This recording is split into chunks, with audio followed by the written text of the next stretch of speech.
More in the following NEWSFLASH report.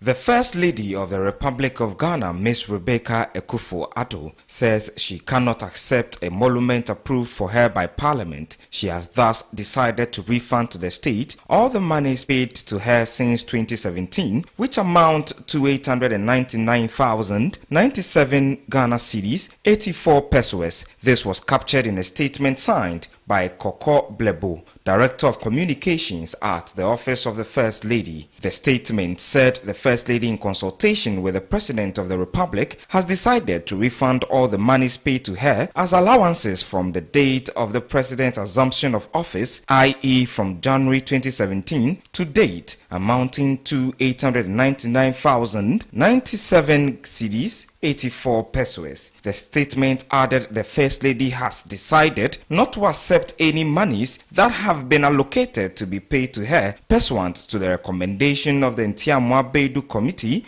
as approved by Parliament. She is doing this as a purely personal decision without prejudice to the rights of others and not to undermine the propriety of the process undertaken by Parliament. In the statement, Ms. Akufo-Addo's Director of Communications argued that the First Lady did not request to be paid any allowance and that she only received that which existed and attached to her status, albeit informally. According to the statement, the wife of the president took the decision because the discussions that greeted the announcement of the allowance payment have been laced with some extremely negative opinions which she finds distasteful, as such commentaries only seek to portray her as a venal, self-seeking and self-centered woman who does not care about the plight of the ordinary Ghanaian. Meanwhile, some Ghanaians have expressed their views on rejection and refunding of the allowances by the First and Second Ladies. If they are saying they will not take the allowance, I think it's a good idea. But if they are lying to us, that one there is not good. I don't think it's important because if Ghanaians has not added their voice to it, you ask yourself a question that would the First Lady come out to say she's refining the monies or something like that. So I don't see anything important about all these things. So it's not good for the First Lady to come out at this moment and say that she's refining all the allowances being given to her as a First Lady. It's needless. Well, as at now, she is saying that she has issued a statement that she will be refining the money. She is saying it. So it's up to Ghanaians that we also keep our eyes watching whether the money will be refined. And for me, I don't know the account number, the account details the money will be refined into. So if the First Lady will come out openly or on national TV to show the amount to Ghanaians that this is the amount, this is the check, or this is the original note, I'm giving it back to Ghanaians. So that one will do. But for you to issue statement, I don't think the statement will bring the money back. So we just need Ghanaians to see the money on TV or the check on TV so that it will give an evidence base that she has refunded the money, or she will publish it in the dailies so that Ghanaians will know that the money is indeed has been refunded. I think if they don't want it, I mean, we shouldn't force it for them. Because since they are refunding the money, then it seems it's not, I don't know if they're angry or it's something they don't want, or I don't know, but if they don't want it, I don't think we should be giving it to them. Moving on, the Chief Justice, Kwesi Neniabua, has referred a 5 million bribery allegation leveled against him by the lawyer to Police Criminal Investigation Department for investigation. This was contained in a statement signed by the Judicial Secretary, Justice Cynthia Pamela Addo. There is more in the following desk report. The lawyer, Akwesi Efrifa, who has fallen out with his client, claims his client told him the Chief Justice has requested a bribe of $5 million to tilt justice in his favor in his litigation case with Ghana Telecommunications Company. A statement from the Office of the Chief Justice, however, indicates that these allegations are false, adding that the Chief Justice, Justice Neniabua, does not know the plaintiff and has not met or seen him anywhere except in the courtroom. The statement quizzed why the name of the Chief Justice should be dragged in the potentially criminal matter. The statement further emphasized that the Chief Justice has not demanded or received any money from any person to influence any decision in any trial. The statement stressed His Lordship the Chief Justice has directed that a formal complaint be made to the Criminal Investigations Department of the Ghana Police Service for further investigations. It further directed that a petition be lodged with the Disciplinary Committee of the General Legal Council in respect of these allegations. Meanwhile, the Chief, Ojedum Obrano Kwesi Atta VI, has denied the claims of his former lawyer, saying he has never met the Chief Justice nor discussed any issue related to bribery with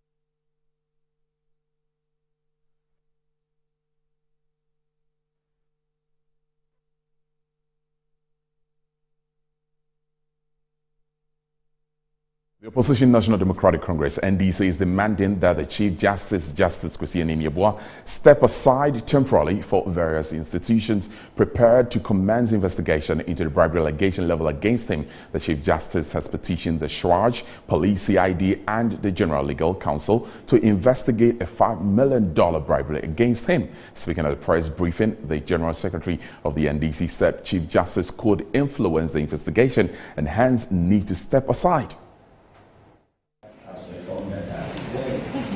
We also disagree with the referral of these allegations to the General Legal Council's Disciplinary Committee by the Chief Justice for the sole reason that it is an offshoot of a body chaired by the person at the center of these allegations, that is the Chief Justice. The likelihood for an impartial and balanced investigation by them into this matter will be quite minimal, so long as the Chief Justice remains opposed. We therefore believe that the General Legal Council should stay its hands off over this matter pending the final determination of the issue by independent state organizations clothed with requisite authority to do so. Best practice will require that the Chief Justice steps aside temporarily until the matters are looked into and a clear outcome emerges. And we believe this instance The camp of the NDC, where the Opposition National Democratic Congress is demanding an independent parliamentary probe into the bribery allegation level against the Chief Justice, Justice Kwesi Niniabua. The Chief Justice, in a letter cited by Metro News, petitioned the Criminal Investigation Department of the Ghana Police Service to probe a $5 million bribery allegation against him. But speaking on Metro TV's Good Morning Ghana, former Deputy Communications Minister Felix Kwachiofosu said the only credible institution to probe the allegation is an independent one. The difficulty with the judicial service now is that it is the head of this institution who stands accused. So, first of all, he would be required to step aside in consonance with best governance practice, pending investigations into this matter. Secondly, even if he steps aside, Randy, it is his subordinates, people over whom he has overbearing influence, some of whom I'm sure he employed, his colleagues on the bench, and people who he has built long-standing relationships with based on his work in the judiciary, who will look into this matter. And the likelihood for bias and impartiality is there. So you don't risk such a maneuver. That leaves the window open for an independent entity with equal standing and gravitas, at least in the eyes of the people of Ghana, to look into this matter. And I understand that Article 278 of the Constitution occasions a situation where Parliament, by resolution, can compel the President to set up a commission of inquiry to look into this matter. That, in my view, is the most appropriate forum to look at this matter. Meanwhile, former Executive Director of the Dankwa Institute, Richard Ahiagba, is urging Ghanaians to tread cautiously when deliberating on the bribery allegation level against the Chief Justice. I think that we should support a situation where the good name of the CJ is cleared of the Ojidom and then the lawyer, in case, because really what is happening now, the lawyer is at risk of losing his license, and nobody should be put in that situation if indeed they are innocent. And so we should be interested. And naturally, Felix, I think that this is one of those issues that daylight will not depart from. It would be present on the front burner of our discussions. And I think that the media's cautiousness in approaching the carrying of the initial allegation, I think, Felix, it may only emanate from their regard for the institution of the judiciary, and not necessarily because they are being gagged. I think that if you go and you launch your head in first before you begin to find your facts, you might get stuck. And so I think that that is probably the appropriate thing to do. But when push comes to shove, the actual thing that needs to be done is that we all must take interest in this case. It is not a partisan issue. It is one that has implication for the safe and the safe running of our state, and we must ensure that all the arms are operating above board to ensure that Ghanaians continue to have confidence in our government altogether. So I think we should work together. Commentary we must run, but let's be measured.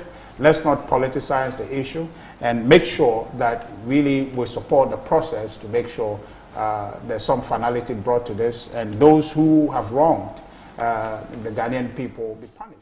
Let's now go to the Shanti region, where the mother of the 16-year-old boy whose leg was amputated after sustaining gunshot wound during the drug disturbances has told the three-member committee hearing the case that her son was on his way to buy food when the gun hit the bullet, apparently discharged by the soldier. Sulematu Muhammad said on Tuesday, 13 July 2021, that Muhammad Awal Misbau complained of hunger, and she gave the teenager money to go look for food. Madam Salamatu said that after the boy regained consciousness at the hospital since the bullet knocked him out, he recounted seeing soldiers advancing before blocking out. The boy said was later referred to the Duankwanta Hospital via an ambulance.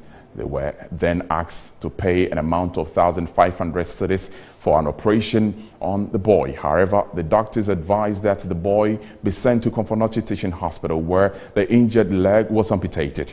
A few days after, another witness also narrated a similar story to the committee. Agatha Donyina, the mother of one of the people who injured the bullets during the drug demonstration in the aftermath of the mob lynching of the social media activist Ibrahim Mohammed Kaka, told the committee that her son had gone to the pharmacy to get some medicine for his ailment when he was shot. The mother of three said her son Louise Ayapa, 20, was shot as he was about entering the pharmacy.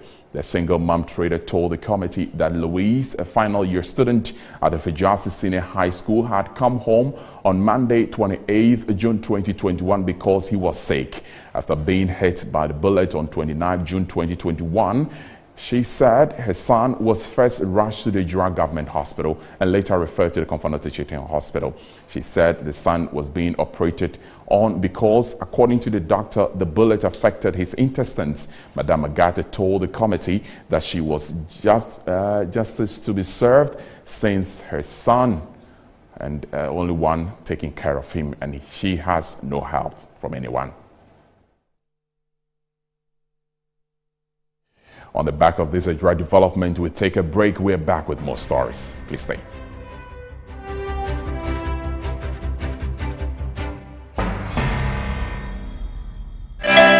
Bringing you Africa's creme de la creme's classiest hangouts, award shows, end-of-year parties, wedding, graduations, birthdays, fashion or corporate events. Metro Social has got you covered. We present Pizzazz with Je ne sais quoi. Give us a call and we will be there. Whilst at that, join us on Metro Social every Friday at 9:30 p.m. and a repeat on Saturdays and Sundays at 8:30 p.m. on Metro TV.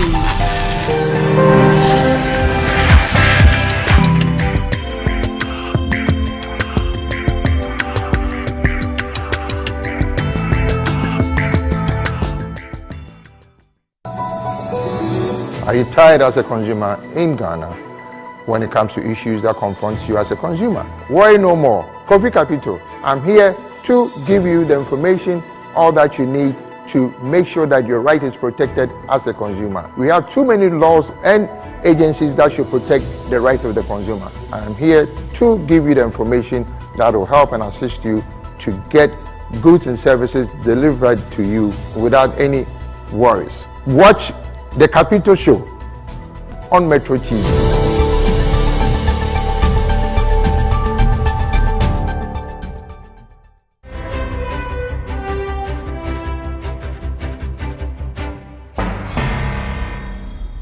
Welcome back from the break. Still watching Metro Television, and this is NEWSFLASH. My name is Nana Yochi. Let's now do other stories. Socialist Forum Ghana has bounced back clothed with new identity geared towards the fight for united Africa in a global struggle against exploitation and oppression.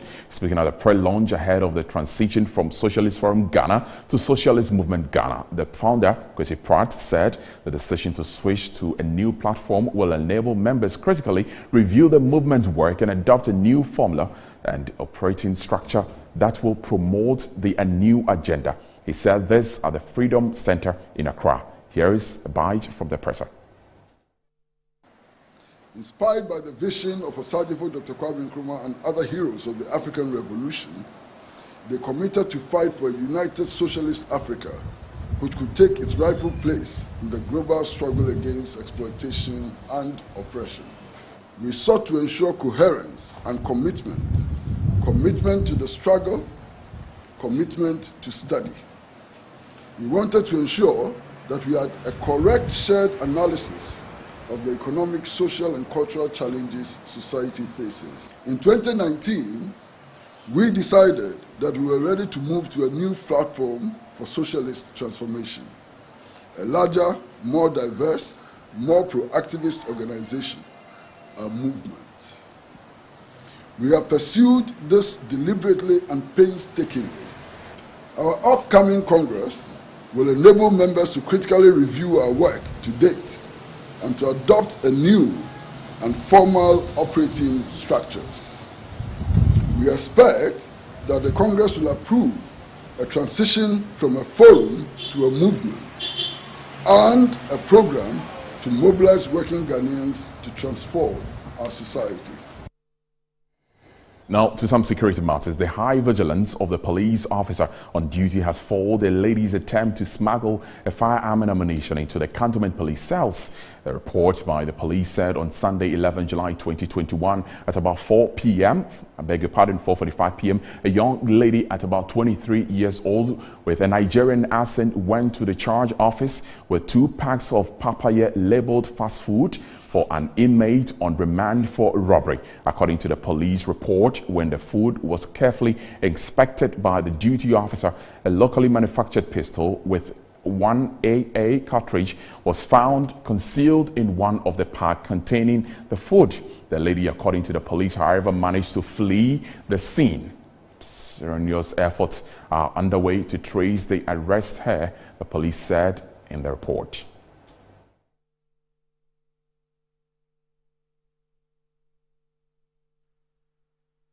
Now, President of the Greater Accra Ghana Medical Association, Dr. Ernest York, has called on the government and policymakers to double up effort in ensuring more vaccines are secured to help mitigate the spread of the virus, which he says is overstretching across major hospitals. According to him, the recent overwhelming surge in the number of COVID-19 cases in the country is as a result of complacency on the part of Ghanaians, and called for more awareness to create on the third wave of the virus. He made the call in an interview with Bright Amanin on Metro TV's Newsbeat.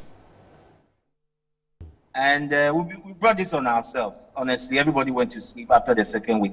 And that was quite shocking, both at the individual level and at the policy level. And therefore, you know, we are not surprised we are here today. We started sounding alarm bells that something must be done, attitude must change, you know, policy direction must change, but we didn't do that. And now the numbers are right. And the health system has started struggling, you know, to cope with the situation. There's increasing number of deaths, and then ICU care is also getting stretched. And we hope that things are good, otherwise we are in for trouble. Our facilities are limited, both in terms of human and material resources, and therefore it's getting stretched. So we appeal to everybody at all levels, at the ordinary level, in our private moments, the bars, the beaches, the funerals that are getting overfilled, going above the recommended levels. And even at the policy level, at the highest level, we call on, the politicians and the policy makers to make sure that what needs to be done is done. There should be increased, projection of the preventive measures so that people are aware and not be, be fooled or be deceived that the disease is under control. It is not. The numbers are. I will urge, the policy makers and the Ghana Health Service and everybody involved to redouble their efforts to get the vaccine so that we can serve as an additional layer of protection for the general public.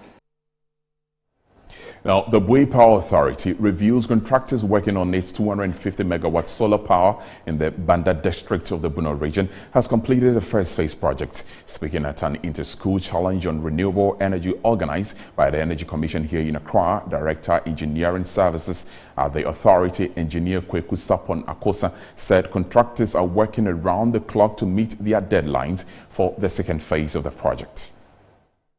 The first phase, which is 50 megawatts, is already up and running. So currently speaking now, I haven't checked the data, but it's online and you can confirm from our great partners, Gridco, which is also helping improve the system in the north. The second phase, which is another 100 megawatts, is also, the contractor has started work already. And I'm sure in the next, within the contract timelines, that one too will be made available. Those are the current update on the 250 megawatts. The 1 megawatt too, we're planning to expand it to 5 megawatt peak. We've taken time to procure the items to install in the reservoir, and once the item comes in, those ones too will be laid to expand the 1 megawatt floating solar to 5 megawatts. We have 1 megawatt floating solar lying on the Bui Reservoir. That's the first of its kind in West Africa. And as such, such an invention is just for all, to even encourage them, for them to actually see that once they are interested in this and they kind of commit their time to it, they may also be in there working in authority to solve the problem that we are having. At the same time, our presence alone will provide a platform to mentor those people who are around. Kind of develop what we call the biogas system. We have a lot of waste problems in the country. So assuming schools like these, we have these biodigesters and this biogas system, they can use that to produce energy to cook in their schools, whilst at the same time working on the waste that is a menace in the society. Now, the Deputy Commissioner of the National Insurance Commission, Michael Kofiando, has called on the insurance companies in Ghana to adopt the use of technology to improve efficiency and patronage of the insurance services in Ghana. According to him, confidence in insurance services in Ghana, which is low, can only be improved if insurance companies are fair with and truthful with their customers. Michael Kofiando was speaking at the official launch of the new insurance products by Vanguard Life Insurance Company. The insurance industry is still very small. In fact, too small to play the role expected of it in the development of the economy. The NIC is therefore currently implementing a plan aimed primarily at growing the industry. Increased utilization of technology and digitization is proving very crucial in the growing of the insurance market, and the board chairman has talked about it already. Apart from facilitating the growth of the market, technology is also helping to reduce fraud, improve efficiency and innovation in almost all the processes in the insurance service delivery. So at the marketing, at the sales, at the onboarding, the claims application, the claims payment, you see technology playing a key role at all points, and where it is effectively utilized, it makes it seamless and it delights the customers. And it takes away all the going and coming to our offices every day. And I believe that we should all embrace it to make life even easier for them. It is important to point out that the public confidence and trust in insurance will depend to a large extent on fair treatment of consumers, adequate disclosures, prompt responses to consumer complaints, and prompt and adequate payment of claims. Insurance is basically a risk management tool, but it takes products that meet the needs of society, businesses, organizations, associations, families, and individuals for the insuring and general public to see the value of insurance in managing the risks. That's all for now on Newsflash. My name is Nanenchi. We are back at 7 with more stories. Good afternoon.